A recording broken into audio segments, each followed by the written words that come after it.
দর্শক, সংবাদের বিশ্লেষণে আমরা আলোচনা করতে চাই, সেই সংবাদগুলোকে বিশ্লেষণ করতে চাই। আমাদের সাথে স্টুডিওতে উপস্থিত আছেন ক্রীড়া সাংবাদিক রিয়াসাত আজিম। রিয়াসাত আজিম, আপনাকে স্বাগত।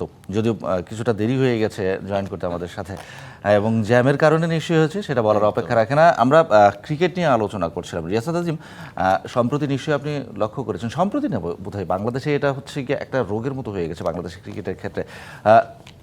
যদি টার্গেট 200 হয় টি-20-তে, সেক্ষেত্রেও বাংলাদেশের খেলার ধরন দেখে মনে হয় যে 6 ওভারে এই ম্যাচ জিততে হবে।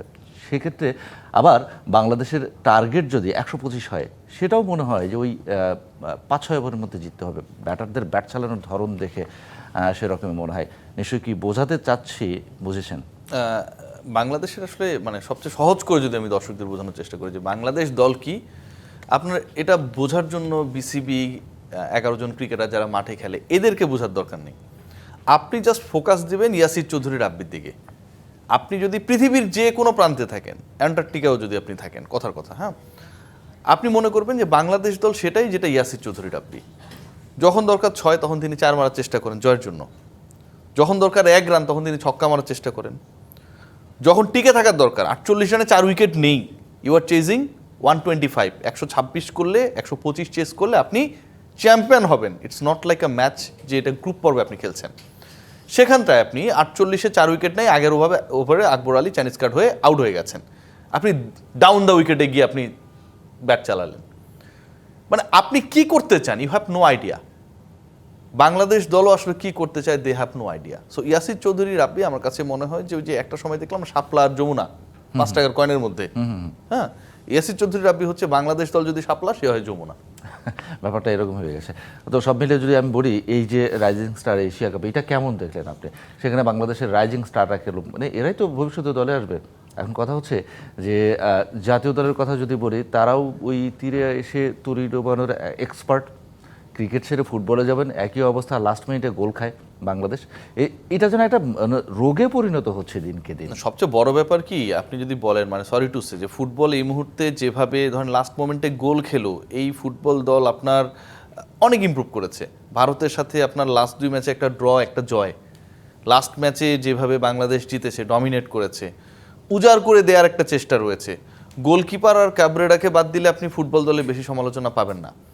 বাংলাদেশ ক্রিকেট দলে ক্রিকেট বোর্ডের আপনি প্রত্যেকটা জায়গায় এখন পর্যন্ত প্রথম শ্রেণীর ক্রিকেট শুরু করতে পারেনি, ক্লাবগুলোর সাথে নাকি এখন বসবে।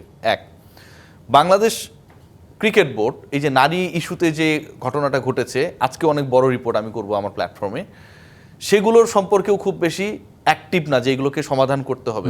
আপনার পৃথিবীর 50% হচ্ছে নারী, বাংলাদেশের 50% নারী, হ্যাঁ, আপনার মা, আমার মা, আমাদের বোন, আমাদের সন্তান নারী, হ্যাঁ। সে জায়গাটা নিয়ে তারা কোনো সমাধানের পথ খোঁজার চেষ্টা করেনি। নির্যাতক হিসেবে অভিযুক্ত যে তাকে হচ্ছে আন্ডার-19 টিমের ম্যানেজার বানানো হয়েছে, খেয়াল করে দেখবেন। তো ফুটবলে কিন্তু আপনি এই সিনারিওগুলো দেখবেন না। এবং জাতীয় দল নির্বাচনের ক্ষেত্রে সেখানটাও যে মজার ব্যাপারটা, যে যেই দলে জাকের আলী অনিক সবশেষ 8টা ইনিংসের 5টায় সিঙ্গেল ডিজিটে আউট হয়ে গেছে, সবশেষ 8টা ইনিংসের 5টায় বিলো 100 স্ট্রাইক রেটে ব্যাট করেছে। আই এম ডিসকাসিং অ্যাবাউট টি-20 ফরম্যাট ক্রিকেট, রাইট? অভিষেক শর্মার এখন 250 স্ট্রাইক রেটে ব্যাট করে। আমার জাকের আলী অনিক সবশেষ 8 ইনিংসের পরিসংখ্যান যদি আমি বলি, সেই ক্রিকেটার সবশেষ 8 ইনিংসে করেছে 88 রান। সেই ক্রিকেটারকে আপনি চোখ বন্ধ করে নিয়ে নেন, অথচ যেই ক্রিকেটার এনসিএল এ কদিন আগে, এই 2 দিন আগে 150+ একটা ইনিংস বা এরকম একটা ইনিংস খেললেন সৌম্য সরকার। ওয়ানডেতে সবশেষ 2 ইনিংসে, আমি ইন্টারন্যাশনাল টাচে থাকার কথা বলছি, সৌম্য সরকার ওয়ানডেতে ভালো করবেন টি-20তে ভালো করতে পারবেন না, এটা অমূলক কথা। একটাতে 40+, একটাতে 91, আপনি তাকে বিবেচনায় নেন না। আপনি তাহিদ হৃদয়কে ক্যারি আউট করেন। আপনি মাহিদুল ইসলাম অঙ্কনকে নিয়েছেন গত বিপিএল ভালো করেছিল দেখে, কারণ সবশেষ বিপিএল 1 বছর আগে হয়েছে, আবারও বিপিএল নিয়ে আলোচনা হচ্ছে। তো লিপু ভাইয়ের এখন মনে হয়েছে যে আরে বিপিএল নিয়ে তো আলোচনা হচ্ছে, হ্যাঁ, তো লাস্ট বিপিএল ভালো করছিল, অঙ্কনটা এখন নিয়ে নেই। 1 বছর আগে যে সে ওই বিপিএলটা খেলছিল, ওটা তার মাথার মধ্যে নাই, আপনি তারে নিয়ে নিয়েছেন।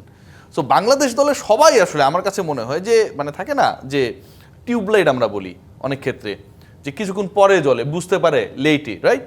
বাংলাদেশ দলের অবস্থাটা এরকম। ঘটনা ঘটার অনেক পরে ওই বিদ্যুৎ চমকালে যেমন আমরা আলোটা দেখি, এদের চিন্তাটা এরকম। এখন আমার কথা হচ্ছে যে এই যে রাইজিং স্টার এশিয়া কাপ খেলা হলো, এখান থেকে অনেক দেশে কিন্তু ক্রিকেটার পিক করবে T20 স্কোয়াডের জন্য, তাদের T20 স্কোয়াডের জন্য। আমার কথা হচ্ছে যে আমাদের যে মানে রাইজিং স্টার যারা খেললেন এই এশিয়া কাপটা এ দলের হয়ে, তাদের মধ্যে থেকে পিক করার মতো কয়জনকে দেখতে পেলেন আপনি? আমার কাছে মনে হয়েছে যে ডেফিনেটলি আপনি পিক করার মতো যদি খুঁজেন, সেটা বোলিং ডিপার্টমেন্টে আপনি অনেক বেশি পাবেন। আপনি যদি একটু লোয়ার মিডলে যান, আমার কাছে তুলনামূলকভাবে আমার কাছে মনে হয় মেহরাব ভালো খেলেছেন, গত ম্যাচেও চেষ্টা করেছিলেন। মেহরব শেষ যে চেষ্টাটা ছিল, যে 37 রানের পার্টনারশিপ উইথ রাকিবুল, ওটা বাংলাদেশকে একটা অবস্থা তৈরি করেছিল যেটার মাধ্যমে মনে হচ্ছিল যে বাংলাদেশ জিতে যেতে পারে।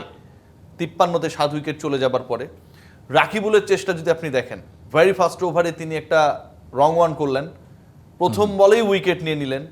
ব্যাটিংয়ে এসে হার না মানার মানসিকতা আমরা দেখেছি। টিকে থাকলে 1 রান করলেই তো বাংলাদেশ জিতে যেত, ম্যাচটা টাই হয়েছিল, তাই না? সুপার ওভার রিপন মন্ডলও ট্রাই করেছেন, রিপন মন্ডল ট্রাই ব্যাট করেছেন, হাতে।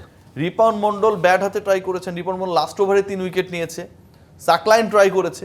সো আমার কাছে যেটা মনে হয় যে বাংলাদেশ দলের আপনি যদি একটু বোলিং ডিপার্টমেন্ট রিলেটেড ক্রিকেটারদেরকে খোঁজেন তাহলে আপনি পাবেন। But batting wise Habibur Rahman, Sohan ছাড়া আমি আসলে কোনো জায়গায় হোপ দেখিনি। বাট সোহান যেভাবে আউট হয়েছেন, ইটস আ ক্রাইম। কারণ ওই ওভারে আপনি একটা ছক্কা, 2টা 4 মেরেছেন। You don't need to strike more. ওই সময় আপনার আর দরকার ছিল না।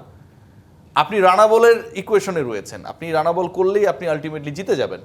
সেই ইকুয়েশনে থাকা হাবিবুর রহমান সোহান ওই শটটা যদি না খেলতেন, ওই ছন্দটা যদি না পতন হতো, বা তিনি যদি টিকে থাকতেন, আবারও বলবো ডিস্টেন্স কিন্তু 1 রানের ছিল, 1 রানের তাহলে ছিল। হয়তো অন্যরকম হতে পারত। আমি যেটা দিয়ে শুরু করেছিলাম সেটা নিশ্চয়ই আপনি রিলেট করতে পেরেছেন যে টার্গেট যতই হয় হোক না কেন, বাংলাদেশ মানে ক্রিকেটাররা মনে করেন যে আগামী 5 ওভারের মধ্যে আমাকে ম্যাচ জিতিয়ে ফেলতে হবে, সুতরাং যাই হোক না কেন। সেখান থেকে একটা প্রশ্ন করতে চাই আসলে, যে বাংলাদেশ জাতীয় দল বলেন, এ দল বলেন, এমার্জিং দল বলেন, এইচপি বলেন, যাই বলেন না কেন, আসলে তারা ক্যালকুলেটিভ ক্রিকেটটা কতটা খেলে? আপনি ধরেন 6 বলে তো 1 ওভার, 6 বলের মধ্যে তার একটা বাউন্ডারি, একটা ওভার বাউন্ডারি হয়ে গেছে, তার মানে 10 রান। তার হাতে এখনও 3টা বল রয়েছে। সেই 3টা বলে কি আবারও সে চার্জ করা উচিত, নাকি 3টা বল দেখে খেলা উচিত? এই ক্যালকুলেটিভ ক্রিকেটটাকে আদৌ হয়? ক্যালকুলেটিভ ক্রিকেট তো কোনো জায়গায় ক্যালকুলেশন হয় না। ইন্ডিয়ার সাথে আমরা যে ম্যাচটা জিতেছি সেখানটাও কি বাংলাদেশ ক্যালকুলেটিভ ক্রিকেট খেলেছে? আপনি দেখেন যে আমাদের টার্গেট 1 রান, ব্যাটসম্যান ব্যাট করতে গেলেন, নেমেই ছক্কা মারার চেষ্টা, মানে সুপার হিরো হয়ে যাবেন। ওই যে বললাম যে 6 ওভারের মধ্যে ম্যাচ জিততে হবে। হ্যাঁ, মানে এরকম একটা ব্যাপার। আবার আরেকটা ম্যাচে সম্ভবত এগেইনস্ট শ্রীলঙ্কা, যেটাতে আপনার মানে ছক্কা হলে আপনি হচ্ছে ম্যাচটাকে একটা ইকুয়েশনে আনবেন, পরবর্তীতে সুপার ওভারে যাওয়ার চেষ্টা, তখন তিনি 4 মারার চেষ্টা করছেন। গত ম্যাচে টিকে থাকার দরকার, তখন আপনি ডাউন দ্য উইকেটে যাচ্ছেন। আপনি 3টা বল ডট খেলেছেন, ভালো কথা, তারপরেও তো আপনার ইকুয়েশন তো এমন না যে আপনি 180 চেস করতেছেন। আপনি কি করতে গেলেন ওই সময়টায়? 3 বল ডট খেলার পর রিভার্স সুইপ করতে গেলেন।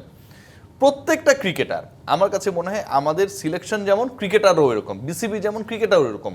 মানে থাকে না যে রেলের ইঞ্জিন যেমন হবে, বগি তো ওই দিকেই চলবে। সো বাংলাদেশ ক্রিকেট বোর্ডের অবস্থা যেমন, যে বিপিএল হবে কি হবে না আমরা ক্লিয়ার না।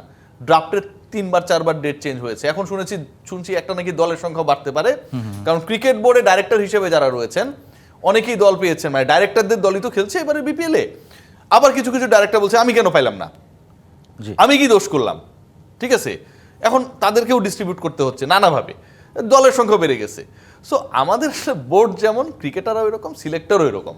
সো এরকম তো হবেই। না, এরকম হবে ঠিক আছে, কিন্তু ঘটনা হচ্ছে যে যদি আমরা অনেক সময় অনেক সীমাবদ্ধতার কথা শুনি, ক্রিকেট বোর্ডেরও সীমাবদ্ধতার কথা শুনি, 1200-1300 কোটি টাকার বোর্ড, সেখানে সীমাবদ্ধতার কথা শুনি। আচ্ছা, এই কথাটা কেন শোনা যায় না যে আমাদের অ্যাবিলিটি এই পর্যন্তই, আমাদের সামর্থ্য এই পর্যন্তই, জাতীয় দল হোক, এ দল হোক, আমাদের সামর্থ্য এই পর্যন্তই?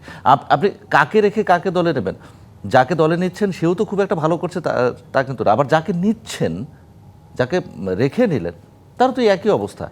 এখন কথা হচ্ছে যে ওই বর্ডারটা কেন টানা হয় না যে আমাদের সামর্থ্য এই পর্যন্ত? না, এখানটা এটা একটা জাস্টিফাইড করার চেষ্টা করা, ঠিক আছে, যে আপনি ধরেন আপনি কোটিপতি, কিন্তু আপনি বলছেন যে দেখো আমার তো আসলে 10 টাকার বেশি সামর্থ্য নেই, তাহলে আপনার ওই বাকি যে হচ্ছে টাকা পয়সাগুলো আছে এগুলোর খোঁজ কেউ করবে না। বলুন এই লোকটা আসলে দামি 10 টাকা, এর কাছে 10 টাকাই আছে।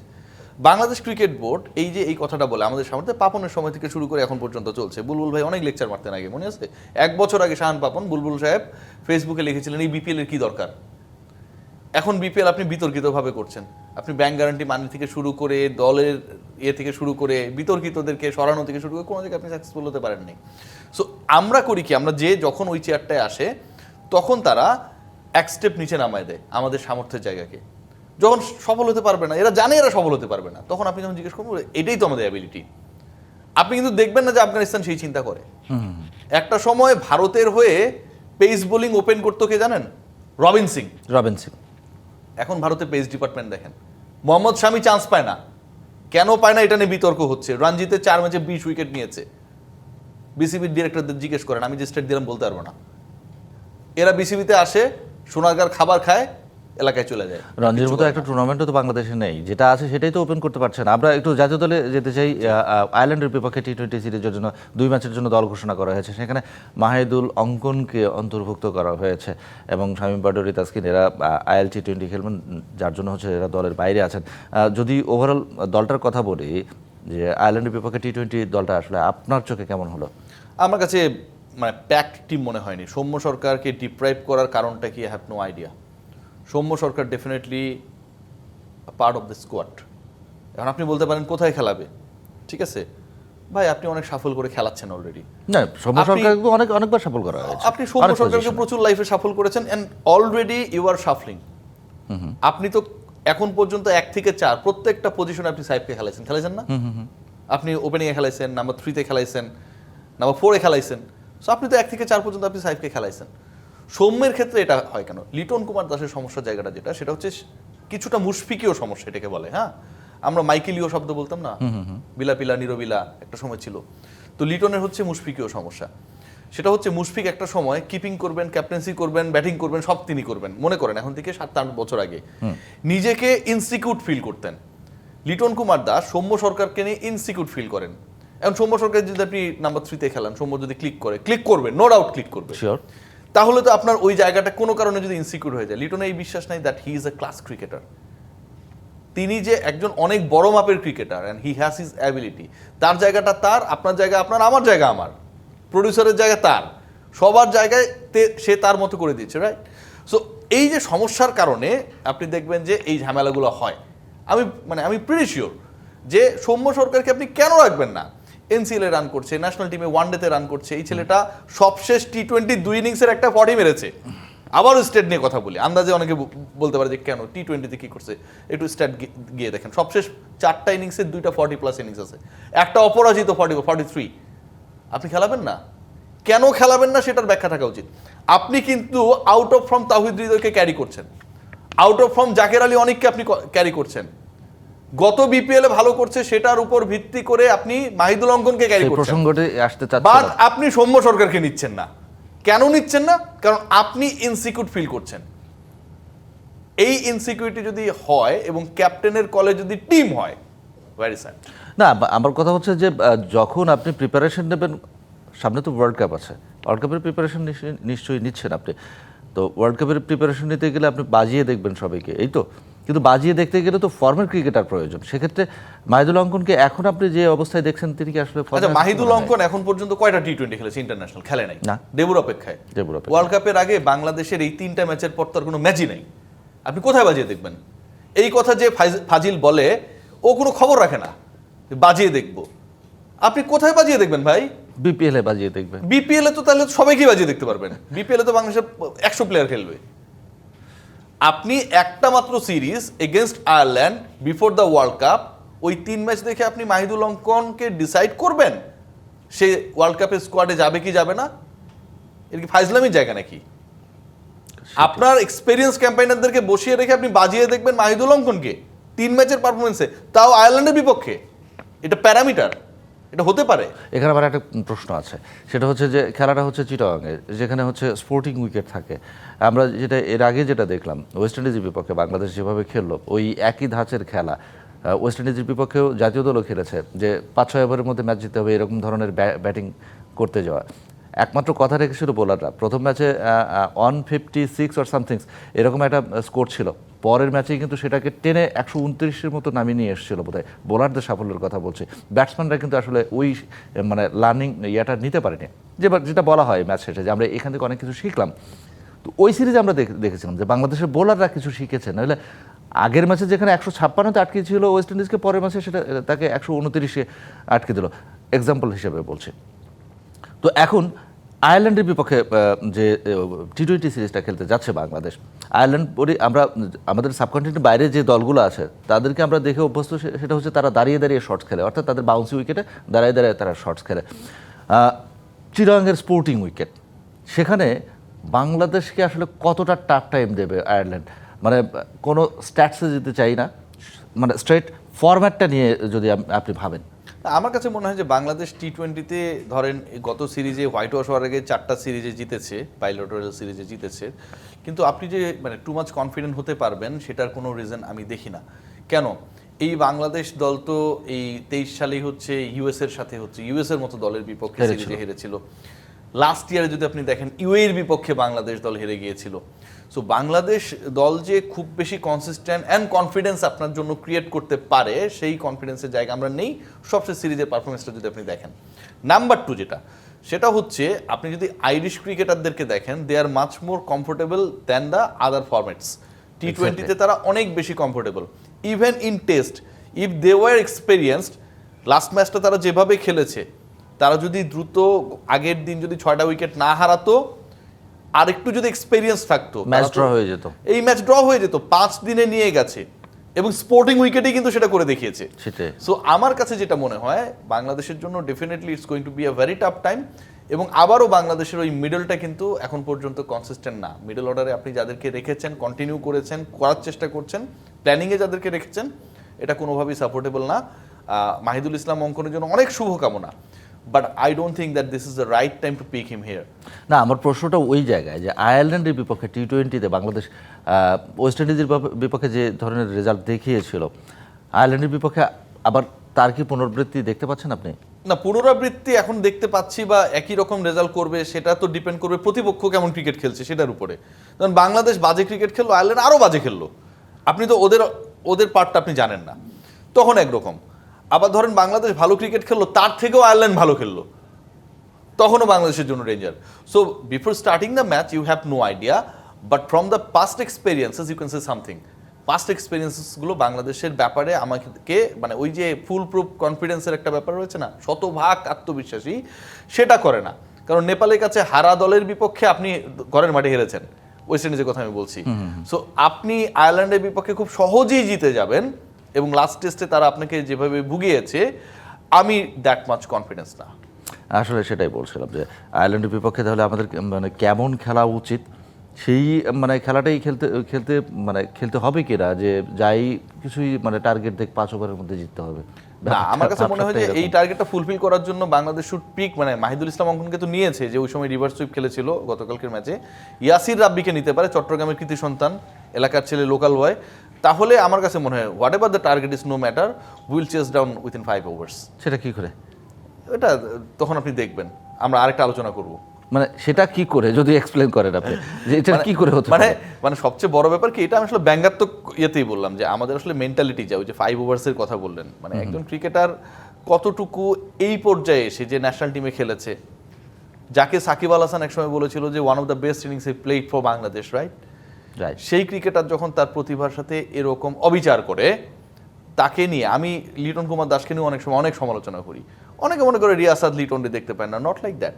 লিটনকে নিয়ে সমালোচনা করার কারণটা হচ্ছে লিটন যেই ক্যালিবারের ক্রিকেটার, ওই ট্রাস্টটা করে নেন নিজেকে। অনেক বড় ক্রিকেটার বাংলাদেশের প্রেক্ষাপটে, যে কোনো দলের প্রেক্ষাপটে আত্মবিশ্বাসটা কম, নিজের প্রতি আত্মবিশ্বাস কম না, মানে শোনেন, আত্মবিশ্বাস কম বা বেশি এক জিনিস, আর একটা হচ্ছে ইউ নো ইয়োরসেলফ, আপনি কি করতে পারেন আপনি সেটা জানেন। আমি কি বুঝাতে পারছি? সেটা আরেক জিনিস। সো আমার কাছে যেটা মনে হয় যে ধরেন আপনার অ্যাবিলিটি হচ্ছে আপনি ম্যাক্সিমাম 5 বলে 7 রান করবেন, আপনি এটা জানেন যে আপনি 5-এ 15 করতে পারবেন না, আপনি অভিষেক শর্মা না, আপনি গিল না। আবার আপনি এটা জানেন যে আপনি 5 বলে 10-12 করতে পারবেন, আপনি ম্যাচের মোড় ঘুরিয়ে দিতে পারবেন। এডিলেডে লিটন যে ইনিংসটা খেলেছিল 61 রান মনে করেছিল 21 বল বা 22 বলে এগেনস্ট ইন্ডিয়া, অলমোস্ট ম্যাচটা আমরা জিতে গিয়েছিলাম, অনেকটা বৃষ্টি টিষ্টি ছিল, হ্যাঁ আমি মনে করতে পারি ওয়ার্ল্ড কাপের ম্যাচ। সো সেই লিটন কুমার দাস আরও 3 বছর আগে লিটন কুমার দাস, এখনকার ক্যাপ্টেন লিটন কুমার দাস, মানে তার কনফিডেন্স লেভেল তো অন্য জায়গায় যাবে। এই 3 বছরের মধ্যে আপনি দেখেন না কত ক্রিকেটার নিজেদেরকে সুপার এস্টাবলিশড করেছে। সূর্যকুমার যাদবের কথা বলতে পারেন, ও অভিষেক শর্মার কথা বলতে পারেন, গিলের কথা বলতে পারেন, কিংবা অতি ক্ষুদ্র মানে ছোট ক্রিকেটার বয়সের তুলনায় যদি আমরা বলি বৈভব সূর্যবংশীর কথা আপনি বলতে পারেন, 22টা ছক্কা মেরেছে লাস্ট টুর্নামেন্টে। সো এই যে হিসাব নিকাশগুলো এটা আমাদের মধ্যে কাজ করে না। হাবিবুর রহমান সোহান কিন্তু 21টা ছক্কা মেরেছে একই টুর্নামেন্টে, আর দুটা মিললে আপনার মারলে হচ্ছে আপনার বৈভবকে ছাড়িয়ে যেত, একটা মারলে ড্র করতে পারতো, তার সমান হতে পারতো, ইকুয়াল হতে পারতো, রাইট? এই সোহান তার ক্যালিবারের প্রতি কতটা আত্মবিশ্বাসী, কতটা বিলিভ করে, দেখবেন সূর্যবংশী 2-3 বছর পর কোথায় যায় আর সোহান কোথায় থাকে। কারণ সিস্টেম, সবাই একই সিস্টেমে চিন্তা করে, ন্যাশনাল টিমের পরে সুযোগ পাবো, 10টা ম্যাচ খেলবো, 2টা ওয়ানডে খেলবো, 6টা টি20 খেলবো, গাড়ি বাড়ি হবে, বিপিএল এ ডাক পাবো, এর বাইরে কোনো চিন্তা না। কোনো চিন্তা নেই, সেটাই আমরা আরও আলোচনা করব। সেই আলোচনায় নিশ্চয়ই বাংলাদেশের নারী ক্রিকেটারদের নিয়ে যে আপনি সিরিজ রিপোর্ট করে চলেছেন সেই বিষয়ে জানার চেষ্টা করব একটা বিরতির পর। দর্শক, সময় হলে একটা বিরতি নেবেন, কোথাও যাবেন না, ফিরছি একটু পর, সঙ্গেই থাকুন। প্রিয় দর্শক, আমরা কথা বলছিলাম বাংলাদেশের ক্রিকেট এবং ক্রিকেটার নিয়ে। আছেন আমাদের সাথে রিয়াসাদ আজিম। রিয়াসাদ, একটা বিষয়ে জানতে চাই আপনার কাছে, সেটা হচ্ছে বিরতির আগে যেমনটা বলেছিলাম যে বাংলাদেশের নারী ক্রিকেটারদের যৌন হয়রানির বিষয়ে আপনি সিরিজ রিপোর্ট করেছেন এবং করেই চলেছেন। এখন কথা হচ্ছে যে সেইখানে আসলে আপনি যে রিপোর্টগুলো করেছেন তার এগেনস্টে বিসিবি যে স্টেপগুলো নিয়েছে তাতে কি মনে হয় আপনি কতটা সন্তুষ্ট হতে পারলেন, মানে অ্যাজ এ সাংবাদিক, অ্যাজ এ রিপোর্টার আপনি কতটা মানে হতে পারলেন, সন্তুষ্ট হতে পারলেন? পাশাপাশি আরও একটা কথা বলতে চাই, সেটা হচ্ছে যে বিসিবি যেমনটা বলেছে যে তদন্ত চলমান, তদন্তে দোষী প্রমাণিত না হওয়া পর্যন্ত কাউকে আসলে দোষারোপ করা যাবে না কিংবা কাউকে কাজ থেকে বাইরেও দেয়া যাবে না। সেইটাতে আসলে আপনি মানে কতটা সন্তুষ্ট হতে পেরেছেন? একটা লোকের বিরুদ্ধে, আপনার বিরুদ্ধে আপনার এই ডিবিসি অফিসের 5 জন নারী কলিগ কমপ্লেন করছে, অথবা আপনার ব্যাপারে আপনার 5 জন নারী কলিগ প্রশংসা করছে। আপনার ব্যাপারে যদি প্রশংসা করে তাহলে আপনি প্রশংসিত হবেন এবং সেটার জন্য আপনার অফিসের বস বলবে, আপনাকে ডেকে ঘাড়ে হাত চাপড়ে বলবে, শাহান পাপন ক্যারি অন, ভালো কাজ করছো। ঠিক আছে, কি হবে আপনার বলেন না? এটা কি কেউ কি কোনো জায়গায় প্রমাণ করে দিবে যে শাহান পাপন কিভাবে হেল্প করে? সিসিটিভির ফুটেজ দিয়ে প্রমাণ করবে? সংখ্যাগরিষ্ঠ সহকর্মীরা যখন কাউকে ভালো বলবে ইট মিনস সে ভালো। আমি কি বুঝাতে পারছি? শিওর। সংখ্যাগরিষ্ঠ নারীরা যারা ন্যাশনাল টিমের ক্রিকেটার, জাতীয় দল, you have to put in your mind, একজনের পর একজন, জাহানারা, রোমানা, টুম্পা, খাদিজাতুল কোবরা, কিংবা হচ্ছে সাবেক ক্যাপ্টেন যারা আছে, এভাবে যখন লতা মণ্ডল একজনের ব্যাপারে এই সব আজে বাজে কাজ করে, মেয়েদেরকে বাজে টাচ করে, এই কমপ্লেইনটা করবে, তখন আপনি ওই লোককে যদি না সরিয়ে বলেন যে এটা এখন প্রমাণ না হওয়া পর্যন্ত সে তার দায়িত্বে থাকবে, আমার কাছে মনে হয় যে আপনি নির্বোধ। পৃথিবীতে ক্রিকেটেও একটা এক্সাম্পল দিই, যখন বল টেম্পারিংয়ে অভিযুক্ত হলেন ডেভিড ওয়ার্নার, স্টিভেন স্মিথ, মনে করতে পারেন? শিওর। সেই দুজনকে আপনি ক্যাপ্টেন্সি থেকে, ভাইস ক্যাপ্টেন্সি থেকে সরিয়ে দিয়েছিলেন, মনে করেন। একই সাথে ক্রিকেট অস্ট্রেলিয়া এর যিনি প্রধান নির্বাহী ছিলেন, নাম মনে করতে পারেন? James Sutherland. অনেক বিখ্যাত ছিলেন, তাই না? কিছুদিন পর পর বিভিন্ন ইন্টারভিউতে কথা বলতেন। He is a very dissent guy. James Sutherland তিনি হচ্ছে পদত্যাগ করলেন। যেই জেমস সাদারল্যান্ডের প্ল্যানে তারা বল টেম্পারিং করে নাই, যে জেমস সাদারল্যান্ড ওই স্কোয়াডের সদস্য ছিলেন না, ক্রিকেটও খেলেন নাই, অথচ আমরা এত বড় একটা ঘটনা দেখছি, এত বড় ঘটনার পরে, এবং এত বড় ঘটনার পরে নারী ক্রিকেট উইং এর চেয়ারম্যানের দায়িত্বে রুবাবা দৌলা মতিন, যার কাছে আমাদের আকাশসম প্রত্যাশা, তিনি ওই বদমাইশ লোককে, যার বিরুদ্ধে নারীরা কমপ্লেইন করেছে, তাকে টিমের ম্যানেজার বানিয়ে দিলেন। আচ্ছা, অনেক ধন্যবাদ রিয়াসাদ আজিম আমাদেরকে সময় দেওয়ার জন্য। আজকে সময় সংক্ষিপ্ত এবং স্বল্পতার জন্য হয়তো আমরা আলোচনা করতে পারলাম না, ভবিষ্যতে আরও করব এরকম একটা প্রত্যাশা রাখি। ধন্যবাদ আপনাকে। ডিবিসি খেলার দুনিয়ায় ছিল এখনকার মতো, ডিবিসির সঙ্গে থাকুন।